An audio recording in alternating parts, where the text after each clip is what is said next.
Bible గ్రంథం నుంచి కొద్దిసేపు దేవుని యొక్క వాక్యాన్ని మనమంతా కూడా ధ్యానం చేద్దాం. పిల్లలు అటు ఇటు తిరగకుండా అందరు కూడా పరిశుద్ధ బైబిల్ గ్రంథాన్ని తీసుకొని అందరు కూడా సెల్ ఫోన్లు అవన్నీ కూడా పక్కన పెట్టి పరిశుద్ధ బైబిల్ గ్రంథాన్ని మనము తీసుకొని దేవుని యొక్క వాక్యాన్ని కొద్దిసేపు ధ్యానం చేద్దాం. ప్రవక్త అయిన హోషేయ రాసినటువంటి హోషేయ గ్రంథం 14వ అధ్యాయం 5వ వచనం 6, 7 వచనాలు చదువుకొని కొద్దిసేపు దేవుని యొక్క వాక్యాన్ని మనము ధ్యానం చేద్దాం. మొట్టమొదటిగా 5వ వచనాన్ని చదువుదాం. చెట్టునకు మంచు ఉన్నట్లు నేనతని కుందును, తామర పుష్పము పెరుగునట్లు అతడు అభివృద్ధి నొందును. లెబానోను పర్వతము దాని వేళ్ళు తన్నునట్లు వారు తమ వేళ్ళు తన్నుదురు. చాలు. ఇక్కడ 7 ప్రాముఖ్యమైన విషయాలు మనకి కనిపిస్తాయి. 5, 6, 7 వచనాలు మనము జాగ్రత్తగా గమనిస్తే హోషేయ ప్రవక్త దేవుడు ఒక వ్యక్తితో ఎలాగ ఉండాలని ఆశపడుతూ ఉన్నాడు, దేవుడు ఒక వ్యక్తితో ఏ విధంగా ఉండాలని ఆయన ఆశపడుతూ ఉన్నాడు అని మనం ఆలోచన చేస్తే 7 ప్రాముఖ్యమైన విషయాలు ఇక్కడ రాయబడి ఉన్నాయి. ఈ అధ్యాయంలో మొదటి వచనాన్ని ఒకసారి మనం చదివితే, ఇశ్రాయేలు నీ పాపము చేత నీవు కూలితెవు గనుక నీ దేవుడైన యెహోవా తట్టుకు తిరుగుము. చాలు. యెహోవా తట్టుకు తిరిగితే ఆ వ్యక్తికి దేవుడు అనుగ్రహించే 7 ఆశీర్వాదాలు 5, 6, 7 వచనాల్లో రాయబడి ఉన్నాయి. ఇశ్రాయేలు ఎవరు? మనందరము కూడా ఇశ్రాయేలు ప్రజలమై ఉన్నాం, ఇశ్రాయేలు జనాంగమై ఉన్నాం, పరిశుద్ధ జనము, ఏర్పరచబడిన వంశం, దేవుని సొత్తైనటువంటి ప్రజలమై ఉన్నాం. ఇశ్రాయేలు ఎవరో కాదు, ఆయన రక్తము చేత కడగబడి దేవుని మందిరములో ఆరాధించటానికి వస్తున్నటువంటి మనందరము కూడా ఇశ్రాయేలు ప్రజలం, ఇశ్రాయేలు జనాంగమై ఉన్నాం. అయితే ఈ ఇశ్రాయేలీలు ఏమై ఉన్నారు? వారి వారి పాపముల చేత కూలిపోయారు. అక్కడ హోషేయ ప్రవక్త చేత ఇశ్రాయేలు ప్రజలకు యెహోవా దేవుడు తెలియజేస్తున్నటువంటి ఒక గొప్ప సంగతి. ఇశ్రాయేలు నీ పాపము చేత నీవు కూలితివి గనుక పాపము చేత కూలిపోయినటువంటి నీవు మరలా నా తట్టు తిరుగుము. Hallelujah. Again you should turn to my side. నీవు పాపము చేత కూలిపోయావు. అయితే పాపము చేత కూలిపోయినటువంటి నీవు ఏం చేయాలో తెలుసా? అలాగే ఉండటానికి నేను ఇష్టపడలేదు. కూలిపోయినటువంటి నీవు, కుమిలిపోతున్నటువంటి నీవు అలానే ఉండటానికి నేను ఇష్టపడలేదు, అలానే ఉండటానికి నేను ఆశపడలేదు. నీవు నీ దేవుడైన యెహోవా తట్టుకు తిరుగుము. నీ దేవుడైన యెహోవా తట్టుకు తిరిగి నీ దేవునికి నీవు ఏమి సమర్పించాలో తెలుసా? 2వ వచనం, మాటలు సిద్ధము పరుచుకొని యెహోవా యొద్దకు తిరుగుడి. మీరు ఆయనతో చెప్పవలసినదేమనగా మా పాపములన్నిటినీ పరిహరింపము. హల్లెలూయా. పాపము చేత కూలిపోయినటువంటి వాళ్ళందరూ కూడా ఏక స్వరముతో, ఏక మనస్సుతో, ఏక హృదయముతో, గంభీర స్వరముతో యెహోవాకు చెప్పవలసినటువంటి గొప్ప మాట ఏంటంటే, అయ్యా మేమందరము పాపం చేత కూలిపోయాం, మేమందరము కూడా మా అపరాధముల చేత, దోషముల చేత, అతిక్రమముల చేత కూలిపోయాం. కాబట్టి మేమందరము కూడా నీ తట్టు తిరుగుతూ ఉన్నాం, మేమందరము కూడా నీ తట్టు తిరుగుతూ ఉన్నాం. అక్కడ అన్నాడు, మాటలు సిద్ధపరచుకొని యెహోవా తట్టు తిరుగుడి, యెహోవా యొద్దకు తిరుగుడి. మీరు ఆయనతో చెప్పవలసినది ఏమిటో తెలుసా? మా పాపములన్నిటినీ పరిహరించు అని మీరందరూ కూడా దేవునికి చెప్పాలి. ఇంకొక విషయాన్ని చదివితే, ఎడ్లకు బదులుగా నీవు మా పెదవులను నీకు మా పెదవులు అర్పించుచున్నాము. హల్లెలూయా. ఇదివరకైతే మా పాపాలు పరిహరించడానికి ఎడ్లను సమర్పించాం, మేకలను సమర్పించాం, గొర్రెలను సమర్పించాం, ఇంకా అనేకమైనటువంటి వాటన్నిటిని కూడా నీకు సమర్పించాం. అయితే ఇప్పుడు మా ఎడ్లకు, మా ఆవులకు, మా జంతువులకు బదులుగా మా పెదవులను నీకు సమర్పిస్తూ ఉన్నాం. కారణం, ఇశ్రాయేలు ప్రజలందరూ కూడా పాపము దేనితో చేశారు అంటే నోటి మాటల చేత దేవుని యొక్క మాటను అతిక్రమించారు. వ్యర్థమైన మాటలు, కళ్ళబొల్లి మాటలు, సరసొత్తులు, బూతులు, ఇంకా ఆ కుటుంబం మీదకి ఈ కుటుంబం, ఈ కుటుంబం మీదకి ఆ కుటుంబం, ఇంకా శాపకరమైనటువంటి మాటలు, వదరబోతు మాటలు పలికి మీరందరూ ఏమయ్యారంటే పాపము చేత కూలిపోయారు. పాపము చేత కూలిపోయినటువంటి మీరందరూ కూడా దేవుని తట్టు తిరగండి. దేవుని తట్టు తిరిగి మీరేమి సమర్పించాలి? గొర్రెలకు, ఎడ్లకు బదులుగా అయ్యా మా పెదాలు, yes, we are going to hand over our lips to you. We are going to turn unto your side. యేసయ్యా, యెహోవా దేవా, మేము నీ తట్టు తిరుగుతూ ఉన్నాం. మేమందరము కూడా నీ తట్టే తిరుగుతూ ఉన్నాం. దేవుని తట్టు తిరుగుతున్నటువంటి వారందరికీ, ఎవరైతే ఈ మధ్యాహ్న కాల సమయంలో మనందరము ధ్యానం చేయబోయే అంశం ఏంటంటే, దేవుని తట్టు తిరిగినటువంటి వారందరికీ దేవుడు అనుగ్రహించే 7 రకాల మేలులు, ఆశీర్వాదాలు ఏమిటంటే, మొదటిది మనం చదువుదాం, 5వ వచనం. చెట్టునకు మంచు ఉన్నట్లు నేనతనికి ఉందును. మొదటిది, పాపము చేత కూలిపోయినటువంటి వారు ఎవరైతే దేవుని తట్టు తిరుగుతారో, పాపము చేత కూలిపోయి దేవునికి దూరమైపోయినటువంటి వాళ్ళందరూ కూడా మరల దేవుని యొద్దకు రాగలిగితే, పాపము చేత కూలిపోయి ఎవరైతే ఉన్నారో లోకములో పడిపోయి మరల దేవుని సన్నిధికి రాగలిగితే, దేవుని తట్టు తిరగగలిగితే, ఆయన వారందరికీ ఎలాగుంటాడంట? నేను అతనికి ఎలాగుంటాను. దేవుడు మనందరితో ఎలాగుండాలని ఆశపడుతున్నాడు. చెట్టునకు మంచు ఎలాగుంటుందో మనం చూస్తూ ఉంటాం కదా. ఒక చెట్టు పెరగాలంటే నీరైనా కావాలి, లేకపోతే మంచైనా కావాలి.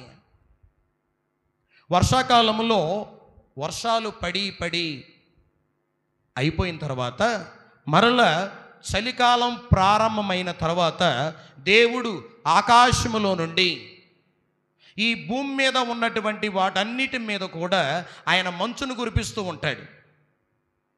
సరే, ఎక్కడైనా మంచు పడితే ఎలాగుంటుందో మనకు తెలియదు, కానీ చెట్టు మీద మంచు పడితే ఆ చెట్టు ఎలాగుంటుందో తెలుసా? మొట్టమొదటిగా చెట్టు ఎలాగుంటుంది? అందముగా ఉంటుంది. హల్లెలూయా. మంచు చెట్టు మీద పడినప్పుడు ఆ చెట్టంతా కూడా అందంగా ఉంటుంది. నేను ఇశ్రాయేలు ప్రజలతో ఎలాగుంటానో తెలుసా? చెట్టునకు మంచు ఎలాగుంటుందో నేను అతనికి ఉంటాను. నేను మీ అందరితో ఉంటాను. నేను ఇశ్రాయేలు ప్రజలతో ఉంటాను. మంచు చెట్టు మీద ఉంటే చెట్టు అందంగా ఉంటుంది. రెండవది, ఆ చెట్టంతా కూడా పచ్చగా ఉంటుంది. ఎలాగుంటుంది చెప్పండి? పచ్చగా ఉంటుంది. ఎప్పుడైతే మంచు చెట్టు మీద పట్టడం ప్రారంభించిందో చెట్టు ఎదుగుదల ప్రారంభమవుతుంది. అప్పుడు దాకా వర్షాకాలంలో వర్షముల ద్వారా ఎదిగినటువంటి చెట్టు మరల మంచు పట్టడం ద్వారా ఆ మంచు ద్వారా చెట్టు ఎదుగుదలకి కూడా దోహదపడతా ఉంటుంది. మొట్టమొదటిగా చెట్టు అందంగా ఉంటుంది. రెండవది, ఆ చెట్టు ఎలాగుంటుందంట? పచ్చగా ఉంటుంది. ఈ చెట్టు ఎవరండి? మనమే. హల్లెలూయా. బైబిల్ గ్రంథంలో చెట్టు అంటే ఎవరో కాదు. దానియేలు గ్రంథంలో మనం గమనిస్తే, చదవద్దులే కానీ, నెబుకద్నెజరును రాజును చెట్టుతో పోల్చాడు. తర్వాత ఏసేబును చెట్టు కొమ్మతో పోల్చాడు. ఏసేబును ఏమంటాడు ఆయన? ఏసేబు ఫలించెడి కొమ్మ. హల్లెలూయా.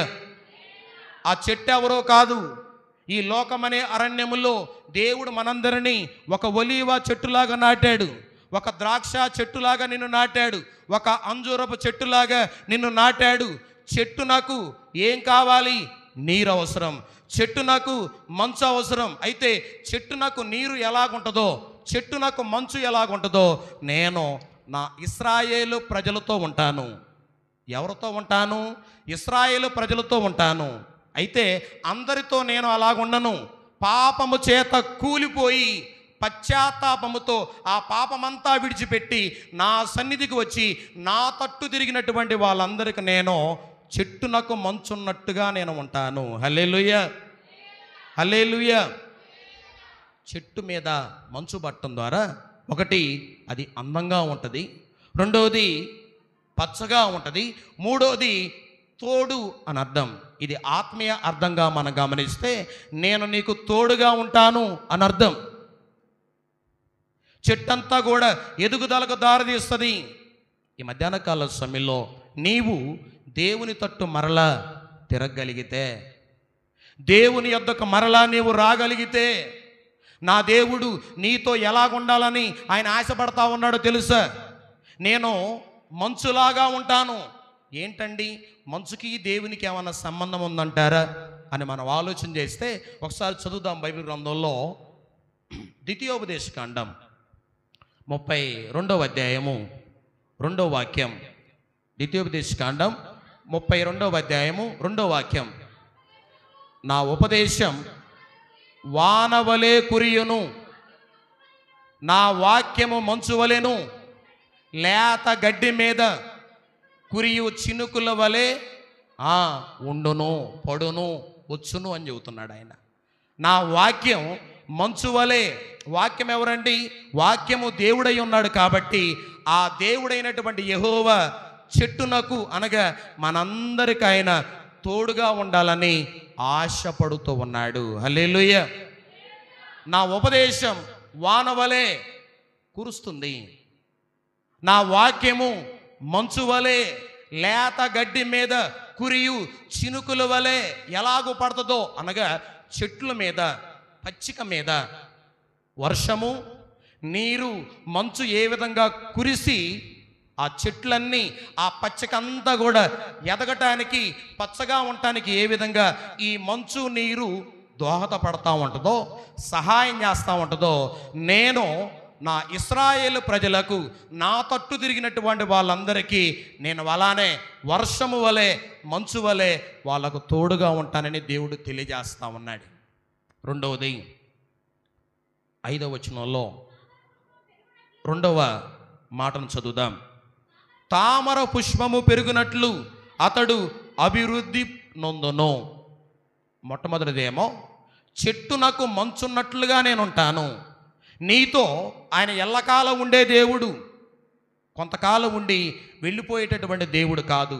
ఒక చెట్టు మీద మంచు ఎల్లప్పుడూ ఎలాగుంటుందో, చెట్టునకు మంచు ఎలాగూ ఉండటానికి ప్రయత్నం చేస్తూ ఉంటుందో, కొన్నిసార్లు చెట్టును మనం చూస్తూ ఉంటాం, పెద్ద పెద్ద ఆకులు కలిగినటువంటి చెట్లు ఉంటాయి.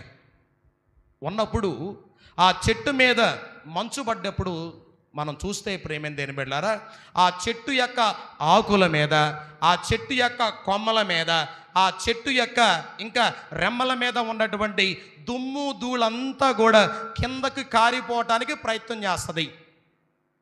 మంచు పడ్డప్పుడు చెట్టు ఆకుల మీద ఉన్నటువంటి దుమ్ము ధూళంతా కూడా ఏమైపోద్ది?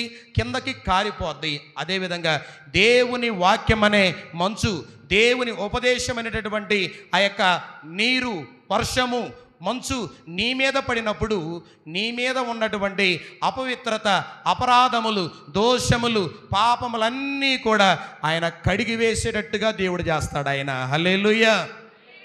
మంచు చెట్టు మీద పడ్డప్పుడు చెట్టు మీద ఉన్న దుమ్మంతా కూడా ఏ విధంగా కారిపోద్దో, వాక్యమనే మంచు, వాక్యమనే వర్షం, వాక్యమనే ఉపదేశం ఎప్పుడైతే నీ మీద దేవుడు కురిపిస్తాడో నీ హృదయంలో, నీ తలంపుల్లో, నీ ఆలోచనలో ఉన్నటువంటి ప్రతి అపవిత్రత అంతా కూడా ఆయన కడిగివేసి నిన్ను పరిశుద్ధమైనటువంటి మంచి చెట్టులాగా దేవుడు ఉంచాలని ఆశపడుతూ ఉన్నాడు. నువ్వు ఎలాగెదుగుతావో తెలుసా? తామర పుష్పము పెరుగునట్లు అతడి అభివృద్ధి నొందును. రెండవది, దేవుని తట్టు తిరిగినటువంటి వ్యక్తికి దేవుడు అనుగ్రహించే రెండవ ఆశీర్వాదం ఏంటంటే అతడు తామర పుష్పము పెరుగునట్లు పెరుగుతాడు. తామర పుష్పాన్ని మనం చూస్తూ ఉంటాం. ఇది లోటస్, ఇంగ్లీష్లో ఏమంటారు చెప్పండి? లోటస్. ఈ తామర పుష్పం ఎలాగుంటుందంటే ప్రేమైన దేని బిడ్డలారా, ఇది సాధారణమైనటువంటి నేలల్లో పెరిగేది కాదు. బురద నీటిలో, బురద మట్టిలో పెరిగేటటువంటి పుష్పము ఏంటిది? తామర పుష్పం. మనం ఏదైనా పుష్పాలు కానీ ఏదైనా చెట్లు వేస్తున్నప్పుడు మంచి నేలను సిద్ధం చేస్తాం, మంచి మట్టిని సిద్ధం చేస్తాం, మంచి నీటినే ఆ చెట్టు పెరగటానికి మనం పోస్తూ ఉంటాం. కానీ ఈ యొక్క తామర పుష్పం ఎక్కడ పెరుగుతూ ఉంటుంది అనగా it is a growing in the muddy and dirty water. ఇది బురద నీటిలో, కాలుష్యముగా ఉన్నటువంటి నీటిలో ఈ తామర పుష్పము పెరుగుతూ ఉంటుంది. అనగా ఈ లోకం అనేటటువంటి బురదలో నిన్ను దేవుడు ఎలాగూ పెంచాలని, ఎలాగూ అభివృద్ధి పొందేటట్టుగా దేవుడు అనుకుంటూ ఉన్నాడు అంటే తామర పుష్పము పెరుగునట్లుగా దేవుడు నిన్ను అభివృద్ధి చేస్తాడంట ఆయన. హల్లెలూయా. మీరు చూస్తే తామర పుష్పం మీద నీళ్లు పడ్డ నిలవు, బురద పడ్డ నిలవదు, మట్టి పడిన నిలవదు. దేవుడు నిన్ను ఏం చేయబోతా ఉన్నాడు అంటే బురదలో తామర పుష్పం ఏ విధంగా పెరుగుతూ ఉంటుందో, బురద నీటిలో తామర పుష్పము ఏ విధంగా ఎదుగుదలతో అది పెరుగుతూ ఉంటుందో, దేవుడు నిన్ను నన్ను మనందరిని కూడా అంట ఈ లోకమనే బురదలో, ఈ పాపం అనేటటువంటి బురదలో పెరుగుతున్నటువంటి మనందరినీ దేవుడంట ఆ పాపమును అంటకుండా మనందరినీ ఆయన పవిత్రంగా పెంచాలనుకుంటూ ఉన్నాడు. హల్లెలూయా. తామర పుష్పము ఆధ్యాత్మిక కోణంలో మనం చూసి దీని అర్థాన్ని గమనిస్తే ఇది పరిశుద్ధతకు, పవిత్రతకు గుర్తు. తామర పుష్పం బురదలో పెరిగిన బురద అంటదు, తామర పుష్పం మట్టిలో పెరిగిన మట్టి అంటదు, తామర పుష్పం ఇంకా వ్యర్థమైనటువంటి నీటిలో పెరిగిన దాని మీద నీళ్లు అవి ఉండటానికి అవకాశం లేదు. అది ఎలా కూడా తెలుసా? తామర పుష్పం బురదలో పెరిగినా సరే అందంగా, సౌందర్యంగా, ఇంకా ఎలాగుంటుందంట మంచి మధురంగా సువాసన ఇచ్చేటటువంటి చెట్టుగా ఉంచుతాడు, పుష్పంగా ఉంచుతాడు. తామర పుష్పం లాగా మనందరిని ఆయన. హల్లెలూయా. మట్టిలో పెరుగుతున్నట్టు మనందరినీ మట్టి అంటకుండా పాపమనే బురదలో, ఈ బురద అనేటటువంటి మనుషుల మధ్య, పాపమనే బురద అనేటువంటి మనుషుల మధ్య పెరుగుతున్నటువంటి మనందరిని కూడా దేవుడు ఏం చేస్తాడు? ఆ పాపమును అంటకుండా, ఆ అపవిత్రతను అంటకుండా నిన్ను కూడా సువాసన, పరిశుద్ధత, పవిత్రత అనేటటువంటి ఆ తామర పుష్పం వలె దేవుడు నిన్ను ఉంచబోతా ఉన్నాడు ఆయన. హల్లెలూయా. మనము పరమగీతాల్లో చదువుతాం కదా, 2వ అధ్యాయంలో 1వ వచనంలో, నేను షారోను పొలములో, కంఠస్థ వాక్యం చెప్పాలి, నేను షారోను పొలములో పోయి పుష్పము వంటి దానను, లోయలలో పుట్టు పద్మము వంటి దానను, బలురక్కసు చెట్లలో వల్లి పద్మము కనబడినట్లు స్త్రీలలో నా ప్రియురాలు కనబడుతున్నది. హల్లెలూయా. అంటే బలురక్కసు చెట్లు, ముళ్ళున్నటువంటి చెట్ల మధ్యలో ఏం పెరిగిద్దంట? లిల్లీ పుష్పం. ఆ ముళ్ళు ఒక్కట కూడా దాన్ని గుచ్చుకోకుండా పెరిగిద్ది. గట్టిగా స్తోత్రం చెల్లిద్దాం. హల్లెలూయా. అంటే ముళ్ళున్నటువంటి చెట్ల మధ్యలో లిల్లీ పద్మము ఎలాగో పెరిగిద్దో దేవుడంట బురద అనేటటువంటి దానిలో మనల్ని కూడా అంట ఆయన అందంగా, సౌందర్యంగా, సువాసనగా, పరిశుద్ధంగా, పవిత్రంగా ఆయన మనందరిని కూడా ఆయన తామర పుష్పం వలె ఆయన పెరిగేటట్టుగా, అభివృద్ధి పొందేటట్టుగా ఆయన కృప చూపిస్తాడంట ఆయన. 3వది మనం గమనిస్తే, మొట్టమొదటిదేమో చెట్టునకు మంచున్నట్టుగా దేవుడు మనందరికీ తోడుగా ఉంటాడు. 2వది తామర పుష్పము పెరిగినట్లు అతడు అభివృద్ధి పొందును. మూడవది, లెబానోను పర్వతము దాని వేళ్ళు తన్నునట్లు వారు తమ వేళ్ళు తన్నుదురు. లెబానోను పర్వతం మీద వేళ్ళు తన్నునట్లు వారు తమ వేళ్ళు తన్నుదురు. అనగా లోతైనటువంటి జీవితాన్ని దేవుడు మనందరికీ ఆయన అనుగ్రహిస్తాడు. ప్రేమైన దేవుని బిడ్డలారా, అక్కడ మనం చదివితే ఒకసారి యెషయా గ్రంథంలో 27వ అధ్యాయము 6వ వాక్యాన్ని చదవండి ఒకసారి. యెషయా గ్రంథం 27వ అధ్యాయము 6వ వాక్యం. రాబో దినములలో యాకోబు వేరుపారును, ఇశ్రాయేలు లెక్క చిగురు చిగుర్చును. రాబోయే దినాల్లో ఇశ్రాయేలు యొక్క యాకోబు యొక్క వేరు తన్నును. లెబానోను పర్వతం మీద ఉన్నటువంటి చెట్లన్నీ కూడా ఎలాగుంటాయి అంటే, పర్వతం మీద వేళ్ళు అనేవి లోపల పోవటానికి చెట్టుకు అవకాశం ఉంటుందంటారా? ఉండదు. మట్టిలో అయితే చెట్టు యొక్క వేళ్ళు భూమి లోపటి భాగాలకు వెళ్ళి చెట్టు బాగా పెరగడానికి అవకాశం ఉంటుంది. అయితే పర్వతం మీద వేళ్ళు పోవటం అంటే అంత సామాన్యమైన విషయం కాదు. కానీ ఇక్కడ అంటా ఉన్నాడు కదా, లెబానోను పర్వతము దాని వేళ్ళు తన్నునట్లు వారు తమ వేళ్ళు తన్నుదురు. హల్లెలూయా. బలమైనటువంటి జీవితాన్ని దేవుడు మనందరికీ అనుగ్రహించబోతా ఉన్నాడు. మన వేళ్ళు లోపటికి అనగా చేదైనటువంటి వేళ్ళు ఏమీ కూడా మనలోకి దేవుడు లేకుండా లోపలికి వెళ్లకుండా దేవుడు చేసి బలమైనటువంటి జనాంగముగా లెబానోను పర్వతం మీద చెట్టుల యొక్క వేళ్ళు లోపలికి ఏ విధంగా వెళ్ళి బలంగా ఉంటాయో, దేవుడు నిన్ను నన్ను మన ఆత్మీయ జీవితాన్ని లోతైనటువంటి జీవితంగా, ఇంకా బలమైనటువంటి జీవితముగా, బలమైనటువంటి చెట్టులాగా దేవుడు నిన్ను చేయబోతా ఉన్నాడు. హల్లెలూయా. నిన్ను పర్వతం మీద ఉన్నటువంటి చెట్టు వలె ఎత్తోటి స్థలం మీద ఆయన ఉంచబోతా ఉన్నాడు. గట్టిగా స్తోత్రం చెల్లిద్దాం. హల్లెలూయా. పర్వతం ఏ విధంగా ఎత్తుగా ఉంటుందో, పర్వతం మీద ఉన్న చెట్టు ఎవరు? నీవు నేనే. దేవుడు పర్వతం మీద నిన్ను లోతుగా దేవుడు నిన్ను చేయబోతా ఉన్నాడు. నీ వేళ్ళు లోతుగా వెళ్ళేటట్టుగా దేవుడు చేయబోతున్నాడు. నీ ఉద్యోగములో కానీ, నీ వ్యాపారములో కానీ, నీ చదువుల్లో కానీ, నీ ఆరోగ్యములో కానీ, నీ ఆత్మీయ జీవితంలో కానీ, నీ విశ్వాస ప్రయాణములో కానీ దేవుడు నిన్ను చిన్న చిన్న తుఫాన్లు వచ్చి వర్షాలకే కూలిపోయేటట్టుగా చెట్టుగా దేవుడు నిన్ను చేయడు. కానీ నీ వేళ్ళు లోపటికి తంతాయి. హల్లెలూయా. నీ వేళ్ళు లోపలికి వెళ్ళిపోతాయి. అలాగూ దేవుడు నిన్ను చేయునుగాక. 4వ చదువుదాం. 4వది, అతని కొమ్మలు విశాలముగా పెరుగును. దేవుడు నిన్ను ఏం చేయబోతా ఉన్నాడు? ఆయన దేవుడంట కొమ్మలు విశాలముగా చేయబోతున్నాడు ఆయన. మనం చదివితే అక్కడ యోసేపు గురించి ఆదికాండంలో ఒక మాట రాయబడి ఉంటుంది. చదవండి. ఆదికాండం 49వ అధ్యాయము 22వ వాక్యం. యోసేపు ఫలించెడి కొమ్మ, ఓట యొద్ద ఫలించెడి కొమ్మ, దాని కొమ్మలు గోడ మీదకి వెక్కి వ్యాపించెను. చాలు. యోసేపు దేంతో పోల్చబడ్డాడు? ఫలించెడి కొమ్మ. అతని కొమ్మలు విశాలముగా పెరుగును. హల్లెలూయా. హల్లెలూయా. దేవుని తట్టు ఎవరైతే తిరుగుతారో ఆయన వారందరికీ అనుగ్రహించే 4వ ఆశీర్వాదం ఏంటంటే, వారి కొమ్మలు విశాలముగా పెరుగును. అనగా ఆశీర్వాదమునకు గుర్తు.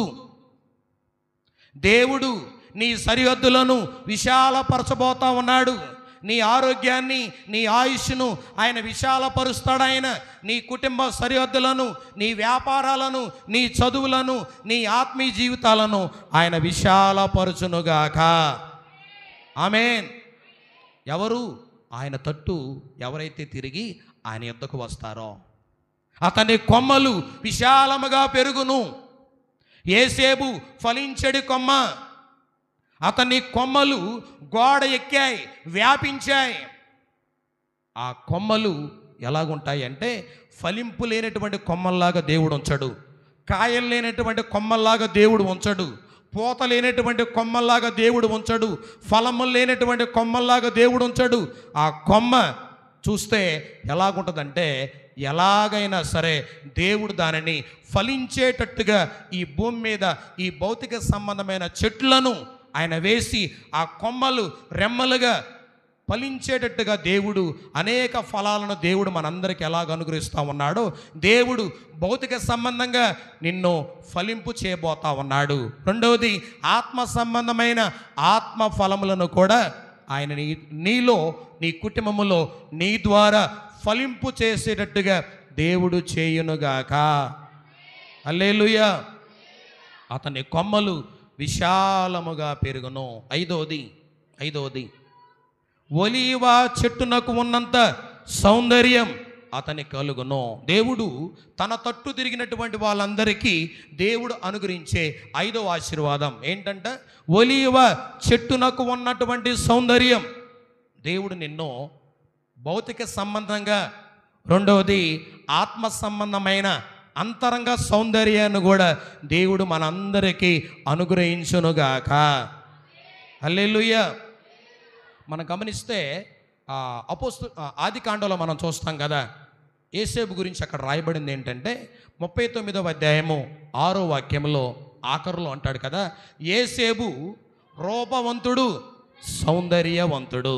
ఏబు గ్రంథంలో ఆఖరి అధ్యాయము ఆఖరి వచనంలో మనం చదివితే, ఏబు కుమార్తెలంతా సౌందర్యవంతులు కనబడలేదు. గట్టిగా స్తోత్రం చెల్లిద్దాం. హల్లెలూయా.